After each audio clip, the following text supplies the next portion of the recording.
রাত 10টায় সবাই ঘোরাঘুরি শেষ করে খানবাড়িতে প্রবেশ করে। রাতের ডিনার বাইরে সবাই করে আসে, যে যার রুমে চলে যায় ফ্রেশ হয়ে ঘুমাতে। শ্রাবু শাওয়ার নিয়ে একটা কালো টি শার্ট আর স্কার্ট পরে তোয়ালে দিয়ে চুল মুছতে মুছতে ওয়াশরুম থেকে বের হয়। সে ভেজা তোয়ালে বারান্দার গ্রিলে ছেড়ে বিছানায় এসে শুয়ে পড়ে। আর রায়হান তার চলে যাওয়ার পর বারান্দায় এসে রকিং চেয়ারে বসে কাউকে ফোন দিয়ে বলে, আজ শপিং মলে আমাদের ফলো করা লোকটার সব ডিটেলস চাই এবং সেটা কালকের মধ্যেই। ওপাশ থেকে কে কি বলল শোনা গেল না। রায়হান আর কিছু না বলে ফোনটা কেটে দিয়ে চোখ দুটো বন্ধ করে এক হাত মাথার পেছনে দিয়ে মাথা হেলিয়ে বসে থাকে। ঘন্টাখানেক পর সেখান থেকে উঠে চলে যায় রুমে এসে বিছানায় শুয়ে ঘুমের দেশে পাড়ি দেয়। সকাল 7টায় ঘুম ভাঙে শ্রাবুর। ঘুম ভাঙে বললে ভুল হবে, বরং দরজার করাঘাতে ঘুম ছুটে যায়। সে তড়িঘড়ি করে বিছানা ছেড়ে উঠে দরজা খুলতেই সূর্য হুড়মুড়িয়ে রুমে প্রবেশ করে, হাতে একটা শপিং ব্যাগ নিয়ে। তাকে এভাবে রুমে ঢুকতে দেখে শ্রাবু ভ্রু জোড়া কুঁচকে সূর্যকে বলে, কি ব্যাপার আপনি? তুমি এভাবে রুমে ঢুকলে বাড়িতে কি ডাকাত পড়লো নাকি? আরে ডাকাত পড়বি কেন? আজ যে বিথির রিসেপশন ভুলে গেলি? ও শিট, একদম মাথা থেকে বেরিয়ে গেছে। কয়টার সময় সবাই বেরোবে আপনি? 10টায় বের হবো সবাই, যেতে যেতে একটা বেঁচে যাবে। তাড়াতাড়ি শাওয়ার নিয়ে রেডি হয়ে নে। ঠিক আছে আপনি। সূর্য হাতের শপিং ব্যাগটা শ্রাবুর দিকে এগিয়ে দেয়, আবারও বলে, আর এই যে এনে এই শাড়িটা পরবি। শাড়ি কেন পরবো? আর একা শাড়ি পরে সেখানে আমি যেতে পারবো না। তোকে কে বললো তুই একা শাড়ি পরবি? আজ আমরা সব মেয়েরাই শাড়ি পরবো আর ছেলেরা পাঞ্জাবি পরবে।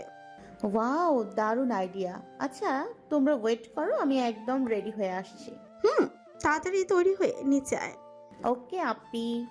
সূর্য চলে যেতেই শ্রাবু শপিং ব্যাগটা খুলে বের করে কালো রঙের একটা শাড়ি। শাড়িটার কারুকাজ স্টোন পাথরের এতটাই মুগ্ধকর লাগছিল যে শ্রাবু আনমনেই বলে ফেলে, ইস, শাড়িটা কি সুন্দর! এটা পরে রায়ান ভাইয়ের সামনে গেলে সে তো ফিদা হয়ে যাবে। এটা বলে সে নিজের হুঁশে এসে বলে, এসব আমি কি ভাবছি? আমি রায়ান ভাইকে কেন ভাবছি? উনি তো ফিদা হবেন ওনার হবু বউকে দেখে। আমি কে যে আমাকে দেখে উনি ফিদা হবেন? শ্রাবু আর কিছু না বলে চলে যায় ওয়াশরুমে। শাওয়ার নিয়ে শাড়িটা পরে ওয়াশরুম থেকে তোয়ালে দিয়ে চুল মুছতে মুছতে বের হয় শ্রাবু। ফুল হাতার ব্লাউজের সাথে শাড়িটায় তাকে অসম্ভব মায়াবী লাগছে। সে ভেজা তোয়ালে বারান্দায় ছেড়ে দিয়ে এসে ড্রেসিং টেবিলের ড্রয়ার থেকে হেয়ার ড্রায়ার নিয়ে চুল শুকিয়ে নেয়। চুলগুলো ছেড়ে দিয়ে হালকা মেকআপের ক্লেপ লাগিয়ে নেয়।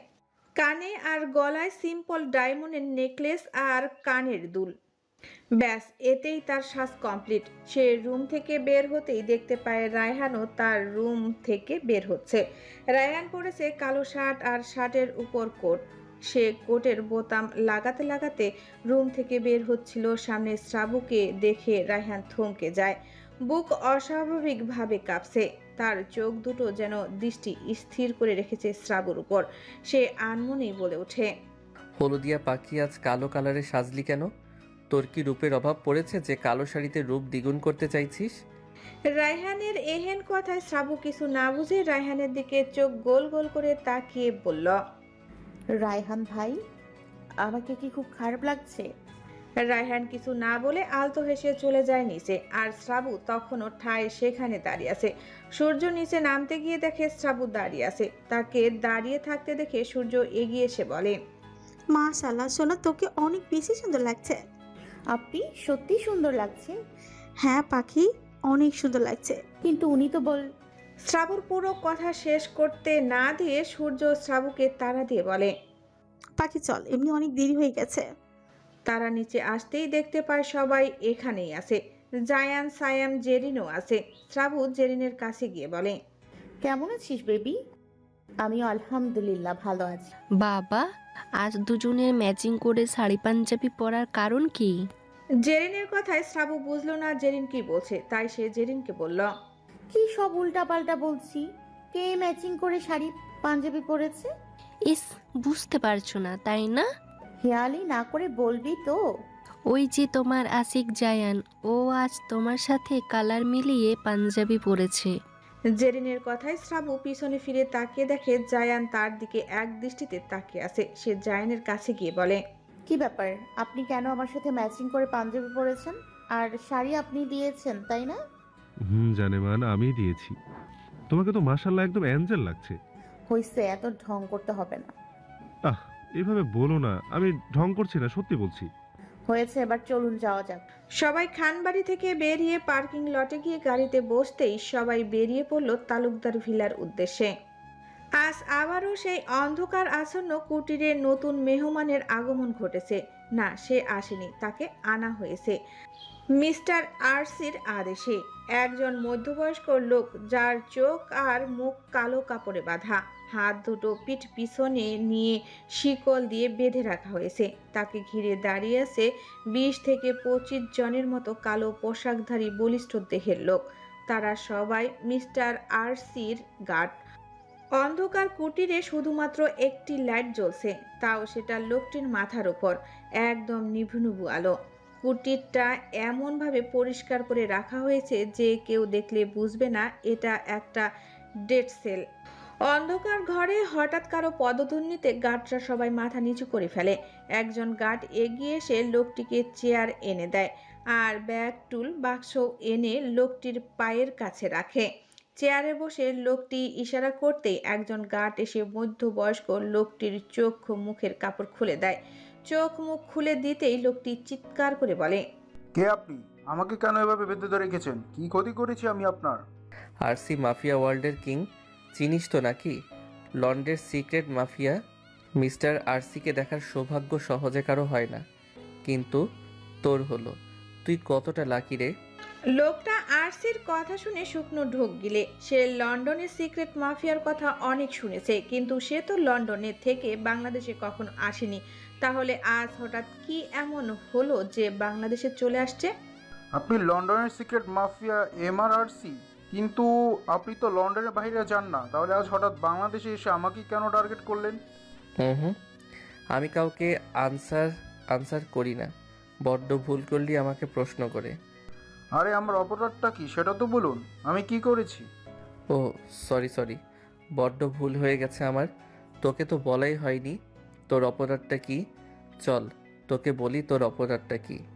রায়হান চৌধুরীর HP কোম্পানির গোপন তথ্য লিক করতে চেয়েছিলি, তাই তার কোম্পানিতে ঢুকে তারই কেবিনে হিডেন ক্যামেরা লাগিয়ে আসলি, কেননা তোর সন্দেহ হচ্ছিল রায়হান চৌধুরী মিস্টার আরসি নাকি, সেটার জন্য।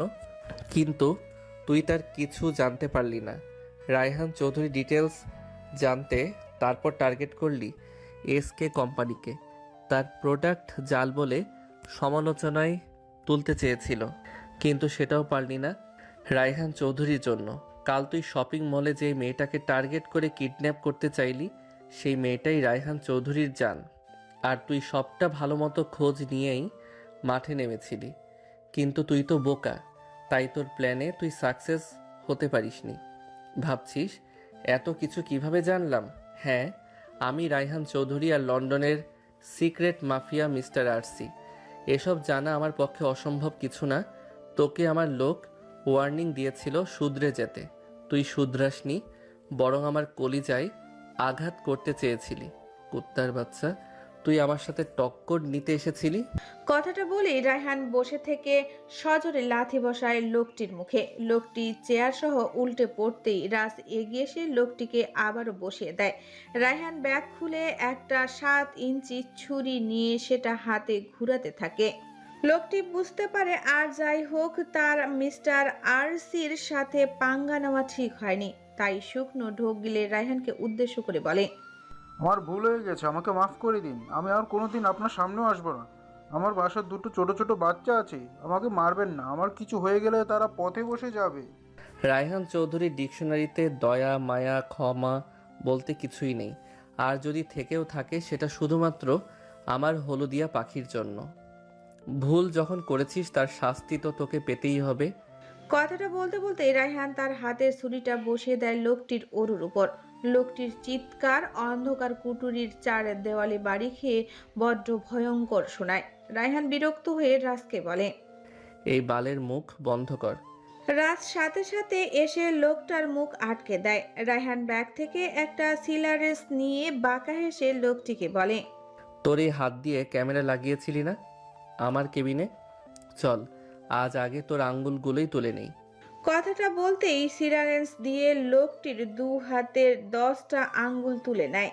লোকটি চিৎকার করতে পারছে না, শুধু চোখের পানি ফেলছে আর মুখ দিয়ে গঙ্গানের আওয়াজ আসছে। রায়হান ব্যাগ থেকে আরেকটা মাঝারি সাইজের ছুরি বের করে লোকটির গলায় হালকা করে কাটে। তারপর আস্তে আস্তে লোকটির শরীর থেকে চামড়া আলাদা করতে থাকে। জীবিত অবস্থায় নিজের এমন করুণ দশা দেখে লোকটি সেখানেই জ্ঞান হারায়। রায়হান চামড়া আলাদা করে সেখানে এক প্রকার অ্যাসিড ঢেলে দেয়। এতে লোকটির আবার জ্ঞান ফিরে আসে আর শরীরের যন্ত্রণায় কাতরাতে থাকে। অ্যাসিডে লোকটির শরীর থেকে মাংস খসে পড়ে। তখনই রায়হান টুল বক্স খুলে ড্রিল মেশিন বের করে। লোকটির চোখ দুটোতে ড্রিল মেশিন অন করে ঢুকিয়ে দেয়। চোখ দুটো গলে রক্তের সাথে মিশে লোকটির গা বেয়ে পড়তে থাকে। তারপর রায়হান ব্যাগ থেকে গ্লাদিং মেশিন বের করে সেটি দিয়ে লোকটির 2 হাত শরীর থেকে আলাদা করে দেয়। রায়হান এবার একটা হাতুড়ি নিয়ে লোকটির মাথার বাঁ পাশে সজোরে আঘাত করে, এতে লোকটির মাথা থেতলে যায় আর সেখানেই লোকটির প্রাণ হারায়। রায়হান এবার ছুরি দিয়ে লোকটির পেট কেটে তার নাড়ি ভুঁড়ি বের করে ফেলে। এতক্ষণ এসব দেখে সবাই ঠিক থাকলেও রায়হানের করা এখানের কাজে এখানের থাকা সবার গা গুলি ওঠে। রাস 2 কদম পিছিয়ে যায়। রায়হান লোকটির বুকের মধ্যে ছুরি ঢুকিয়ে বুক চিরে কলিজা বের করে আনে। কলিজা হাতে নিয়ে সেটার দিকে তাকিয়ে থেকে রাসকে বলে, কলিজাটা ভুনা করে আমার পালিত কুকুরকে খাইয়ে দে, আর এটাকে পিস পিস করে রান্না করে আজকেও রাস্তার কুকুরদের ভোজন করা। এটা বলেই রায়হান চেয়ার ছেড়ে উঠে চলে যায় আর রাজ গার্ডদের ইশারা করতেই তারা কাজে লেগে পড়ে। তারপর আর 1 সেকেন্ডও দেরি না করে রায়হানের পিছু পিছু রাজও চলে যায়। খানবাড়ির সবাই তালুকদার বাড়ি এসে পৌঁছায় বেলা 12টা বেজে 47 মিনিটে। তাদের গাড়ি বাড়ির ভেতরে ঢুকতেই বিথি আর রাফিদ এগিয়ে আসে। বিথি এসেই আগে মুক্তার খানকে জড়িয়ে ধরে বলে, মামা কেমন আছো তুমি? এই তো ভালো আছি কোনো রকম। তুই কেমন আছিস? আমি ভালো আছি, কিন্তু তুমি কোনো রকম ভালো আছো মানে কি? মা হয়ে নে, তারপর বুঝবি। ঘরের লক্ষ্মী পরের ঘরে দিলে নিজেকে কি ভালো রাখা যায়? বিথি তার মামার কথার অর্থ বুঝতে পেরে কান্না করে দেয়। রাফিদ এগিয়ে এসে মুক্তার খানকে সালাম করতেই মুক্তার খান রাফিদকেও জড়িয়ে ধরে বলে, সুখী হও তোমরা, খুব সুখী হও। বিধিমা, আজকে এমন দিনে কাঁদতে নেই। আম্মু চোখের পানি মুছে ফেলো। আমি তোমাদের এত সহজে দুর্বল হতে শেখাইনি। বিথির চোখ মুছে মুক্তার খান ছেড়ে সবার সাথে কথা বলতে থাকে। তারপর শ্রাবু আর জায়ানকে দেখে বলে, বিয়ের আগে ম্যাচিং, বিয়ের পর তো দেখা যাবে জায়ান সাহেব তোমার বউ যা পড়বে তা তুমিও পড়বে। কি যে বলেন না আপু, জানেমান বললে তো আমার জান করবান। তুমিও শুরু করলে? কেন রে, বাকি কি হয়েছে? আর বলো না, এই জায়ান বাবু আমার সাথে ম্যাচিং করে পাঞ্জাবি পরে সবার সামনে লজ্জায় ফেলছে। তারা এসব নিয়ে ভাই বোনেরা খুনসুটি করতে করতে ভেতরে চলে যায়। বিকেল 5টায় তালুকদার বাড়ি থেকে রাফিদ বিথিকে নিয়ে সবাই রওনা হয় খানবাড়ির উদ্দেশ্যে। দীর্ঘ রাস্তার জ্যামজট পাড়িয়ে তারা খানবাড়ি এসে পৌঁছায় 10টার দিকে। যে যার মতো ফ্রেশ হতে রুমে চলে যায়। অনেক দেরি হয়ে যাওয়ায় আজ বাহির থেকে খাবার অর্ডার করে আনা হয়েছে। সবাই ফ্রেশ হয়ে এসে খাওয়া দাওয়া করে আবারও যার যার রুমে ফিরে যায় ঘুমানোর জন্য। আজ শরীর বেশ ক্লান্ত থাকায় বাড়ির সকলে তাড়াতাড়ি ঘুমিয়ে পড়ে। ওপার সৌন্দর্যের আরেক রূপ সকাল। মিষ্টি রোদের হাতছানি দিয়ে সকালের সূর্যের নরম আলো যখন ঘরের জানালার পর্দা ভেদ করে ঢুকে শরীর ছয়, তখন একটা অসীম ভালো লাগার কাজ করে। দূর দূরান্ত থেকে পাখির কিচিরমিচির শব্দগুলো শুনে যেন মনে হয় তারা কানের কাছে এসে ডেকে বলে শুভ সকাল। শ্রাবুর ঘুম ভাঙে সকাল 8টায়। আড়মোড়া ভেঙে বিছানা উঠে বসে, হাই তুলে 2 হাত দুদিকে মেলে ধরে। বসে বসে কিছুক্ষণ ঝিমিয়ে যেই না বিছানা ছেড়ে উঠতে যাবে অমনি তার চোখ যায় বেড সাইড টেবিলে, যেখানে একটা ছোট্ট বক্স র্যাপিং করে রাখা। বক্সটা দেখেই শ্রাবুর চোখ কুঁচকে বক্সটার দিকে তাকায়। সে বক্সটা হাতে নিয়ে উল্টে পাল্টে দেখতে থাকে। সে দেরি না করে র্যাপিং কাগজটা খুলে বক্সটা হাতে নিয়ে দেখে বক্সটা এত বেশি সুন্দর ছিল যে শ্রাবু আনমনি বলে ওঠে। ওয়াও, বক্সটা কি সুন্দর! মখমলের বক্স, তার উপর আমার নাম খোদাই করে লেখা। সবই তো ঠিক আছে, কিন্তু এইচপি মানে কি? আমি যেটা ভাবছি সেটা নয় তো? যেটাই হোক, আগে দেখি এটার ভেতরে কি আছে। শ্রাবু বক্সটা খুলতেই একটা তীর্যক রশ্মির নীল আলো তার চোখে মুখে এসে পড়ে। সে চোখ খিচে বন্ধ করে নেয়। তারপর পিটপিট করে চোখ খুলে বক্সটার দিকে তাকাতেই তার মুখ আপনা আপনি হা হয়ে যায়। একটা রেড ডায়মন্ড লাভ শেক পেন্ডেন্ট, আবার তার চারপাশে হোয়াইট ডায়মন্ড বসানো। এটা দেখে শ্রাবু কতক্ষণ পেন্ডেন্টটার দিকে তাকিয়ে থেকে বিড়বিড়িয়ে বলল, এইটা আবার কে দিল? এত দামি প্যান্ডেন্ট? এটা কি আমার জন্য? আচ্ছা, এটার প্রাইস কত হবে? একবার গুগলে সার্চ দিয়ে দেখি। শ্রাবু এটা বলেই ফোনটা হাতে নিয়ে গুগলে ঢুকে এই পেন্ডেন্টটার একটা ছবি তুলে প্রাইস লিখে সার্চ করতেই তার চক্ষু চরকগাছ হয়ে যায়। এটার মূল্য ৫৭,০০০ পাউন্ড, যা বাংলাদেশি টাকায় প্রায় ৯৪ লাখ টাকা। এটা দেখে শ্রাবুর মাথা চক্কর দিতে শুরু করে। সে আর আগ পিছ না ভেবে পেন্ডেন্টটা হাতে নিয়ে ছুটল ড্রয়িং রুমে, উদ্দেশ্য সবাইকে এটা দেখানোর। শ্রাবুকে এভাবে দৌড়ে সিঁড়ি দিয়ে নামতে দেখে সূর্য ডাইনিং টেবিলের খাবারের বাটি রাখতে রাখতে বলে, সোনা পাখি, আসতে নাম, পড়ে যাবি তো। আপনি সর্বনাশ হয়ে গেছে। কিসের সর্বনাশ হলো তোর আবার? শ্রাবুর মুখে সর্বনাশ হয়ে গেছে শুনে সকলে দৌড়ে সিঁড়ির কাছে এসে দাঁড়ায়। শ্রাবু হাঁপাতে হাঁপাতে সিঁড়ি বেয়ে নেমে আসতেই সাইফুল বলে, শালিকা, কি হয়েছে? কিসের সর্বনাশ হলো আর কার হলো? জিজু আর বলো নাই, দেখো এটা কি। শ্রাবু এটা বলে পেন্ডেন্টটা সবার সামনে ধরে। পেন্ডেন্টটা দেখে সবার মুখ হা হয়ে যায়। সবাই সবার মুখে চাওয়াচাওয়ি করছিল। তার মধ্যেই রাফিদ এগিয়ে এসে বলে, এটা তো লন্ডনের বিখ্যাত red demand love shape pendant, যার মূল্য ৫৭,০০০ পাউন্ড, বাংলাদেশি টাকায় প্রায় ৯৪ লাখ টাকা। কিন্তু শ্রাবু পাখি, এটা তুমি কোথায় পেলে? তারপর শ্রাবু সব খুলে বলে। আর রাফিতের বলা কথায় সবাই আশ্চর্যের চরম পর্যায়ে চলে যায়। কে এত দামি পেন্ডেন্ট শ্রাবুকে দিল? আর এই এইচপি মিনিংটাই কি তা বোঝার বোধগম্য কারো হলো না। তখন পেছন থেকে হৃদয় বলে ওঠে, ওইটা আমি পাখিকে দিয়েছি। মুক্তার খান এগিয়ে এসে ছেলের সামনে দাঁড়িয়ে বলে, তুমি দিয়েছো মানে? আর লন্ডন থেকে এত দামি জিনিস আনার মানে কি? আর তুমি বা এত টাকা কোথায় পেলে? আজব তো, আমি আমার বোনকে দিয়েছি, তাতে কার কি সমস্যা? আমি আমার বোনকে কি এটা দিতে পারি না? আর এখানে টাকার প্রশ্ন আসছে কেন? আব্বু, তুমি হয়তো ভুলে যাচ্ছ, তোমার কোম্পানির পাশাপাশি আমার নিজেরও একটা কোম্পানি আমি দাঁড় করিয়েছি, তাই টাকার প্রশ্ন এখানে আসতেই পারে না। তা অবশ্য পারো। তোমার বোনকে তুমি লক্ষ টাকা কেন কোটি টাকার জিনিসও দিতে পারো। আর তোমার নিজস্ব কোম্পানি আছে, সেটা আমি ভুলে যাইনি। আমি শুধু বলছি লন্ডন থেকে কেন এনেছো। আমার ভালো লেগেছে তাই এনেছি। এই ব্যাপারে আর একটা কথা শুনতেও চাই না। যার যার কাজে যাও। বাকি যা, উপরে গিয়ে ফ্রেশ হয়ে নিচে আয়, ব্রেকফাস্ট করবি। কেউ আর কিছু না বলে যার যার কাজে চলে যায়। শ্রাবুও চলে যায় নিজের রুমে, কিন্তু হৃদয়ের সামনে ঠায় দাঁড়িয়ে থাকে মুক্তার খান। সে শক্ত গলায় বেশ কঠিন স্বরে হৃদয়কে বলে, আমার সাথে চালাকি করো না। আমি ভালোই বুঝতে পারছি প্যান্ডেন্টটা মুক্তিকে তুমি দাওনি, এটা অন্য কেউ দিয়েছে।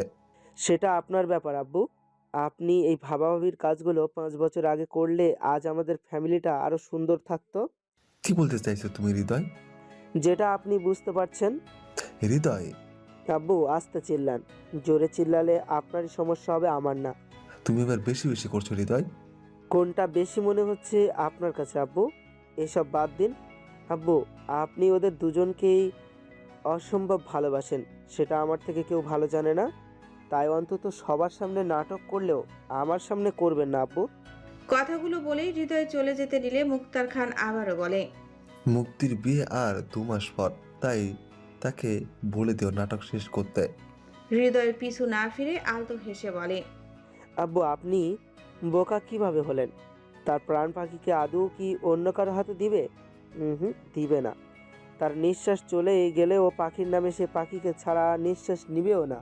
হৃদয়, এটা কোনো ছেলে খেলে না। জায়ান মুক্তিকে আজ 2 বছর ধরে ভালোবাসছে পাগলের মতো। মুক্তিকে ছাড়া ও বাঁচবে না। জায়ানের 2 বছর আপনার চোখে পড়ল, অথচ আরেকজনের 21টা বছর চোখে পড়ল না আপনার। তার 16 বছরের আসক্তি চোখে পড়ল না। এসব বাদ দিন, আমার আর ভালো লাগছে না এসব বলতে। এটা বলে হৃদয়ে চলে যায় আর মুক্তার খান তার যাওয়ার দিকে তাকিয়ে মনে মনে বলে, আমি কেন বুঝবো না? আমি সব বুঝি। আমি নিজেই তো ওর হাতে সদ্য জন্ম নেয়া বাচ্চাটাকে তুলে দিয়েছিলাম আর বলেছিলাম নিজের জিনিস নিজের করে রাখতে, কখনো কাউকে দিতে না। সেদিন মুক্তি একবার যদি তাকে অস্বীকার করতো তাহলে আজ এই পরিস্থিতি আমাদের হতো না। মেয়েকে বড্ড ভালোবাসি, তাই সেদিন মেয়েকে কষ্ট দিতে চাইনি বলে চুপ ছিলাম। সে আর কিছু ভাবতে পারল না। মাথাটা দুদিকে নাড়িয়ে সোফায় গিয়ে বসে আর বাড়ির মেয়ের বউরা ডাইনিং টেবিল সাজাচ্ছে ব্রেকফাস্ট করার জন্য। খাওয়া দাওয়া শেষ করে যার যার কাজে চলে যায়। আজ এসকে কোম্পানির একটা বড় প্রজেক্ট সাইন হবে। আমেরিকা থেকে ক্লায়েন্ট আসবে, তাই বাড়ির পুরুষটা চলে যায় কোম্পানিতে। আজকের এই ডিলটা কনফার্ম হলে 100 কোটি টাকা লাভ হবে, তাই প্রজেক্টের কোনো গাফিলাতি করা যাবে না। সন্ধ্যায় সবাই বসে ড্রয়িং রুমে, কেউ পায়চারি করছে তো কেউ সোফায় বসে বারবার সদর দরজার দিকে তাকাচ্ছে। তাদের টেনশনে মাথা ফেটে যাচ্ছে। তারা একে অপরকে বলেছে এখনো কেন বাড়ির পুরুষরা আসছে না। তাদের এমন টেনশনের মধ্যেই বাড়ির সকল পুরুষ একসাথে সদর দরজায় দিয়ে ড্রয়িং রুমে প্রবেশ করে। তাদের হাতে মিষ্টি দেখে কারো বুঝতে বাকি নেই যে ডিলটা সম্পূর্ণ হয়েছে। সবার মুখে হাসি ফুটে। সাবু দৌড়ে গিয়ে তার আব্বুকে জড়িয়ে ধরে বলে, কংগ্রাচুলেশনস আব্বু। থ্যাংক ইউ আম্মু। শ্রাবু তার ভাই আর জিজুদের দিকে তাকিয়ে বলে, ভাইয়া, জিজু, তোমাদেরও কংগ্রাচুলেশনস। সবাই একসাথে শ্রাবুকে থ্যাংক ইউ বলে। সুমাইয়া এসে মিষ্টিগুলো তাদের হাত থেকে নিয়ে সবাইকে দেয়। সবাই মিষ্টি মুখ করে বলে আলহামদুলিল্লাহ, এতদিনের চেষ্টার ফল অবশেষে পাওয়া গেল। তাদের কথার মাঝে জায়ান এসে হৃদয়কে জড়িয়ে ধরে বলে, কংগ্রাচুলেশন ভাই। হৃদয় আলতো হেসে থ্যাঙ্কস বলে। জায়ান এবার মুক্তার খানের কাছে গিয়ে তাকে কংগ্রাচুলেশন জানায় আর বলে, আঙ্কেল, শুনলাম আপনাদের নাকি মিটিং ছাড়াই কোনো কথা ছাড়াই ডিলে সাইন করে দিয়েছে। হ্যাঁ জায়ান বাবা, আমার তো এটাই খটকা লাগছে। তাদের কি এমন হলো হঠাৎ করে নিজেরাই বলল ডিল করতে আসবে, আবার কোনো কথা বা মিটিং ছাড়াই ডিল সাইন করে দিল? আঙ্কেল, এটা তো একটা রহস্য হয়ে গেল। তারা আবার আপনাদের কোনো ক্ষতি করবে না তো? জায়ানের কথায় এবার বাড়ির শুদ্ধ লোক আশ্চর্য বনে গিয়ে তাদের দুজনের দিকে তাকিয়ে থাকে। মুক্তার খান কিছু বলবে তার আগে হৃদয় বলে, জান, এতটুকু নিশ্চিত থাকো, এতে আমাদের কোনো শুভাকাঙ্ক্ষীর হাত আছে। না হলে এভাবে এত টাকার ডিল মিটিং বা কথা ছাড়া করেও না। কিন্তু কে হতে পারে লোকটা? এসব বাদ দাও, চলো আজ আমরা সবাই ছাদে আড্ডা দিব। আর খাওয়া দাওয়া সব আমার পক্ষ থেকে হবে। নাচ গান সব হবে আজ, কেউ বাদ যাবে না। হৃদয়ের কথার মাঝেই ফাতেমা বেগম বলে, বাবা, তোরা ছোটরা যা খুশি কর, তোদের মাঝে আমাদের মতো বুড়ো বুড়িদের টানিস না। আচ্ছা ঠিক আছে, আজ আমরাই আড্ডা দিব ছাদে, কি বলে সবাই? হৃদয়ের কথায় সবাই একসাথে চিল্লিয়ে ওঠে আর বড়রা তাদের কাণ্ড দেখে হাসে। তখনই জায়ান খেয়াল করে মিতু এক কোণায় চুপচাপ দাঁড়িয়ে আছে। তাই সে আগ বাড়িয়ে মিতুকে ডেকে বলে, এই যে মিস মিতু, আপনি কি আমাদের সাথে জয়েন হতে চান? জায়ানের কথায় মিতুর মলিন মুখটায় হাসি ফুটে। সে এগিয়ে এসে বলে, আপনারা আমাকে জয়েন করলে আমি জয়েন হতে রাজি, কিন্তু বেব তো এখনো ফিরেনি। আরে চিন্তা করবেন না, চলে আসবে। না হলে সাইফুল ভাই আনবে। কি ভাই, আনবেন না? আরে হ্যাঁ, আনবো তো, না আসলে দড়িতে বেঁধে নিয়ে আসবো। সবাই একসাথে ছাদে মাদুর বিছিয়ে বসেছে গোল করে। মাঝখানে একটা কাচের জারে অনেকগুলো ছোট ছোট চিরকুট রয়েছে আর একটা কাচের বোতল। সবাই যখন সাইফুলের জন্য ওয়েট করছিল তখনই সাইফুল রায়হানকে জোর করে নিয়ে আসে আর বলতে থাকে, আজ কোনো এক্সকিউজ শুনবো না শালা বাবু, চলো আজ তোমাকে আমাদের সাথে জয়েন হতেই হবে। জিজু দেখুন, এসব আমার পছন্দ না, আমার টায়ার্ড। হুম, এসব বললেও শুনছি না শালা বাবু, আজকে তোমাকে আমাদের সাথে থাকতেই হবে। তারা দুজন সবার সামনে আসতেই রায়হান সূর্যকে বলে, আপাই জিজুকে বোঝা, আমি এসব লাইক করি না। রায়হানের কথায় সূর্য উত্তর দেয়, আহ ভাই, একটা দিনই তো, বস না। আবার তো দুদিন পর চলে যাব, আবার কবে আসবো তার ঠিক নেই। আয় আজ সবাই একসাথে বসি। রায়হান তার বোনের কথায় রাজি হয়ে একটা চেয়ার টেনে তাদের থেকে একটু দূরত্ব রেখে বসে। তবে তার চোখের দৃষ্টি স্থির শ্রাবুর দিকে। শ্রাবু রায়হানকে দেখে মাথা নিচু করে রাখে। হৃদয় ব্যাপারটা বুঝতে পেরে বলে, তাহলে শুরু করি আমাদের খেলা। সবাই একসাথে বলে শুরু করো। হৃদয় বোতলটা মাটিতে রেখে হাত দিয়ে ঘুরিয়ে দেয়। প্রথমেই বোতলটা এসে পড়ে জায়ানের দিকে। সবাই জায়ানকে জার থেকে একটা চিরকুট নিতে বলে। জায়ান চিরকুটটা নিয়ে দেখতে পায় সেখানে লেখা, ভালোবাসার মানুষকে উৎসর্গ করে ছোট করে কিছু বলো। জায়ান চিরকুটটা ছিঁড়ে ফেলে, কারণ একটা চিরকুট একবারই নেওয়া হবে। চিরকুটটা ছিঁড়ে শ্রাবুর দিকে তাকিয়ে বলে, জানেমান, এটা তোমাকে নিয়ে আমার বলা কথা। তুমি আমার সেই পবিত্র ফুল, যাকে ছোঁয়ার থেকে দেখার শান্তি হাজার গুণ বেশি। তুমি আমার মস্তিষ্কে বাসা বাঁধা এক মায়াবী রানী। আমি তোমাকে ভালোবাসি, মানে আমার জন্য পৃথিবীর সব নারী নিষিদ্ধ, জানেমান। শ্রাবু এতক্ষণ জায়ানের দিকে তাকিয়ে জায়ানের কথাগুলো শুনছিল।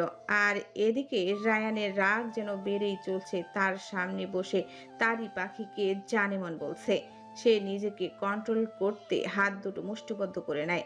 জায়ানের বলা কথাগুলো সবার মন ছুঁয়ে যায়, তাই সবাই তাকে বাহবা দিচ্ছে।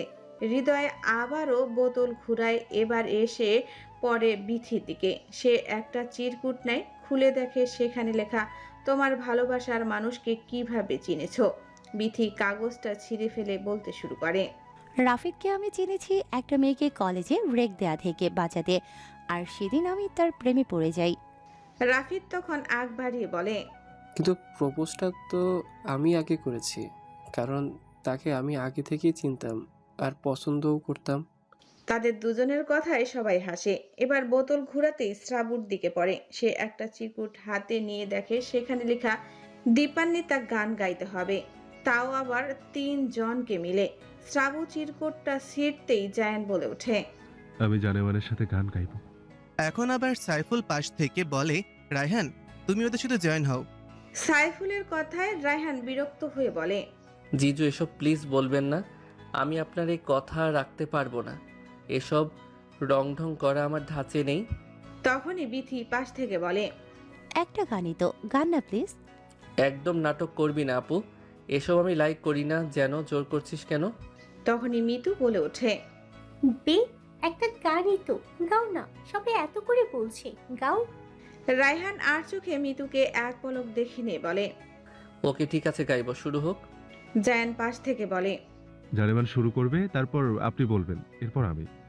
রায়হান কোনো উত্তর করলো না জায়ানের কথায়। তাদের কথার মাঝেই রাফিদ গিটারে সুর তুলতেই শ্রাবু গাইতে শুরু করলো, সময় যখন মরুর ঝড়ে এমন হারায় কেমন করে, আমি তখন যোজন দৌড়ে একাকী সঙ্গী মনতা, আকাশ যখন আধার ভীষণ এক ফোঁটা জল চেয়েছে মন, অবহেলায় অপমানে পেয়েছে রিক্ত শূন্যতা। সমান্তরাল পথের বাঁকে তোমার পথের দিশা থাকে, সে দিশা খোঁজে তোমাকে দীপান্বিতা। তুমি নীল আকাশ আপন করেছো, হঠাৎ কোন কালে কে জানে, স্বপ্ন সীমানা ছুঁয়ে দিয়েছো, কোন সে জাদুতে কে জানে। আমি ছিলাম তোমার পাশে, তোমার আকাশ ভালোবেসে, সে বিশালে খুঁজেছি একটু কোথায়, তাও মেলেনি তা। হঠাৎ যখন ছুটির খেলা, মেঘে মেঘে অনেক বেলা, তখন সে ক্লান্তিকালে ধ্রুম জালে খুঁজছ যে বৃথা। গাছের সবুজ পাতার ফাঁকে তোমার ছোঁয়া মিশে থাকে, সে ছোঁয়া খোঁজে তোমাকে দীপান্বিতা। শোনো না রূপসী, তুমি যে শ্রেয়সী, কি ভীষণ উদাসী প্রেয়সী, না না না না না না, জীবনের গলিতে এ গানের কলিতে চাইছি বলতে ভালোবাসি। চোখের জলের আড়ালে খেলা শুধুই দেখেছিলে, যন্ত্রণারই আগুন নীলে পড়েছি যে বোঝনি তা, অভিমানে চুপটি করে এসেছি তাই দূরে সরে, বোঝাতে চেয়েও পারিনি তাই বোঝাতে কোনো কথা। গাছের সবুজ পাতার ফাঁকে তোমার ছোঁয়া মিশে থাকে, সে ছোঁয়া খোঁজে তোমাকে দীপান্বিতা। তুমি আমার চোখের ভাষা, তুমি আমার সুখের নেশা, তুমি আমার ভালোবাসা দীপান্বিতা। তাদের গান শেষ হতেই সবাই হাততালি দেয়। এরই মধ্যে নিচ থেকে ডাক আসে খাবার খাওয়ার জন্য, তাই সবাই এখানেই সব রেখে নিচে চলে যায় খেতে। তাদের উদ্দেশ্য খেয়ে দিয়ে সবাই আবার একসাথে বসবে ছাদে।